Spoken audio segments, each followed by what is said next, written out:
स्वागत है दोस्तों आपका हमारे यूट्यूब चैनल निवेश टिप्स में। दोस्तों आज हम एसबीआई का एक ऐसा म्यूचुअल फंड रिव्यू करेंगे जिसने ओवरऑल दोस्तों एफडी आरडी के कंपैरिजन में 2 गुने से भी ज़्यादा रिटर्न्स प्रोवाइड कराए हैं। ओवरऑल इस फंड के जो रिटर्न हैं वो 15.13% के हैं। पिछले 5 साल के इसके रिटर्न 15.56% हैं। पिछले 3 साल के इसके रिटर्न 14.50% हैं और पिछले 1 साल में भी इस फंड ने 8.24% के रिटर्न्स प्रोवाइड कराए हैं। दोस्तों एसबीआई के इस फंड का नाम है एसबीआई फोकस्ड इक्विटी फंड।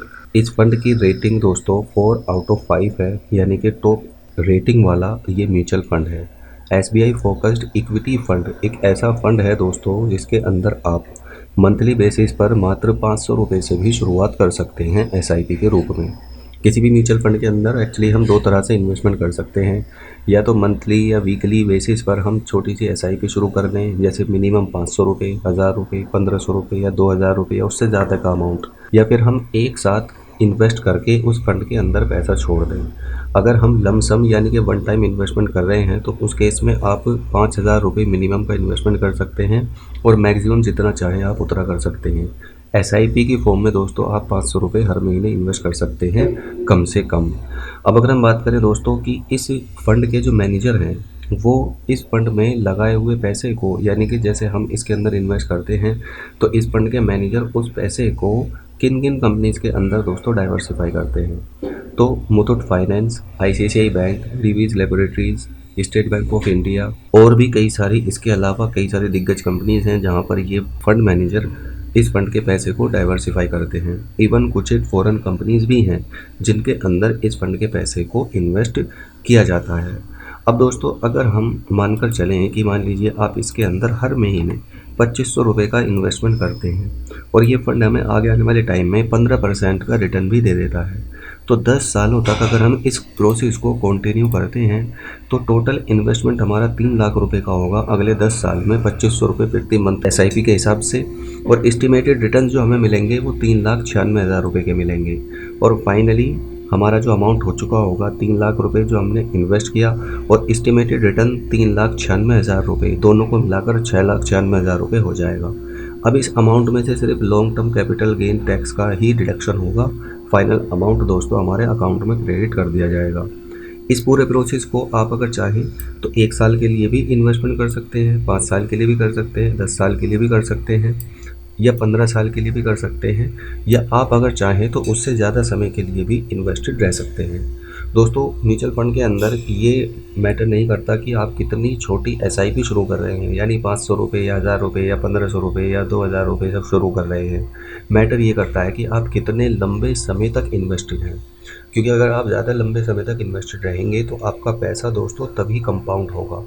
जैसे अगर हम शुरू के 5 साल की बात करें तो शुरू के 5 साल में हमें 2500 रुपये हर महीने हम अगर इन्वेस्ट करते हैं और ये फंड हमें 15% का रिटर्न देता रहता है, तो 5 साल में 1,50,000 रुपये का टोटल हमारा इन्वेस्टमेंट होगा और 74,000 रुपये के हमें एस्टिमेटेड रिटर्न्स मिलेंगे। लेकिन दोस्तों अगर आप 5 साल, अगले 5 साल की हम बात करें, यानी कि 5 से 10 साल का जो टाइम पीरियड है, तो वहाँ पर आप देख सकते हैं कि इन्वेस्टमेंट हमारा 5 साल में 1,50,000 रुपये ही हुआ, लेकिन जो हमें एस्टिमेटेड रिटर्न मिले वो मिले 3,96,000 रुपये के। तो पहले 5 साल के पीरियड में सिर्फ 74,000 रुपये का बेनिफिट और अगले 5 साल के टाइम पीरियड में 3,96,000 रुपये का प्रॉफिट। तो ये आप अंदाज़ा लगा सकते हैं कि जैसे जैसे टाइम बीतता जाता है वैसे वैसे हमारा पैसा बहुत तेज़ी से कंपाउंड होता है म्यूचुअल फंड के अंदर। अब अगर हम 15 साल के टाइम पीरियड की बात करें तो 4,50,000 रुपये का हमारा टोटल इन्वेस्टमेंट होगा, 12,42,000 रुपये के हमें एस्टिमेटेड रिटर्न मिल चुके होंगे 15% के हिसाब से। और 15 साल के टाइम पीरियड में टोटल जो हमारा कैपिटल हो चुका होगा वो 16,92,000 रुपये होगा।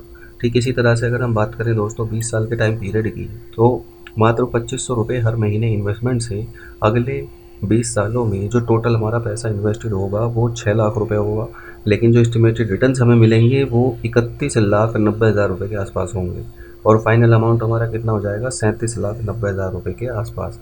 अगर आप अपने रिटायरमेंट के पॉइंट ऑफ व्यू से इस फंड के अंदर इन्वेस्टमेंट करते हैं तो 7,80,000 रुपये का इन्वेस्टमेंट होगा टोटल आपका 26 सालों में, और जो आपको एस्टिमेटेड रिटर्न मिलेंगे वो 87,82,000 रुपये के होंगे। और फाइनल अमाउंट हमारा 95,62,000 रुपये हो चुका होगा। अब दोस्तों आप चाहें तो इसके अंदर मिनिमम 5000 रुपीज़ का इन्वेस्टमेंट लमसम में भी कर सकते हैं या आप एसआईपी भी चला सकते हैं। अब आप इन्वेस्टमेंट कैसे कर सकते हैं दोस्तों, आप अगर चाहें तो ऑफिशियल वेबसाइट से भी कर सकते हैं या फिर आप किसी एजेंट के थ्रू भी कर सकते हैं। लेकिन अगर आप खुद से इन्वेस्टमेंट करेंगे तो उसका सबसे बड़ा बेनिफिट ये है फ्रेंड्स कि आपको किसी भी तरह का कोई एजेंट कमीशन नहीं देना पड़ेगा। यानी जो भी आपका फंड ग्रो करेगा उसका लाभ सिर्फ और सिर्फ आप ही को मिलने वाला है। तो इसके लिए आपको एक डीमैट अकाउंट ओपन करना होगा। ये डीमैट अकाउंट आप दोस्तों ग्रो या ज़ीरोधा के अंदर ओपन कर सकते हैं। डीमैट अकाउंट ओपन करने के लिए आपके पास में एक दोस्तों पैन कार्ड, आधार कार्ड होना चाहिए और दोनों चीज़ें आपके मोबाइल से लिंक्ड होनी चाहिए।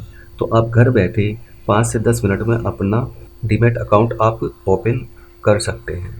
दोनों के लिंक नीचे डिस्क्रिप्शन बॉक्स में अवेलेबल हैं, ग्रो और ज़ीरोधा के। ग्रो के अंदर आप फ्री में डीमैट अकाउंट ओपन कर सकते हैं, ज़ीरोधा के अंदर आपको 250 रुपीज़ प्लस जीएसटी लगता है। धन्यवाद।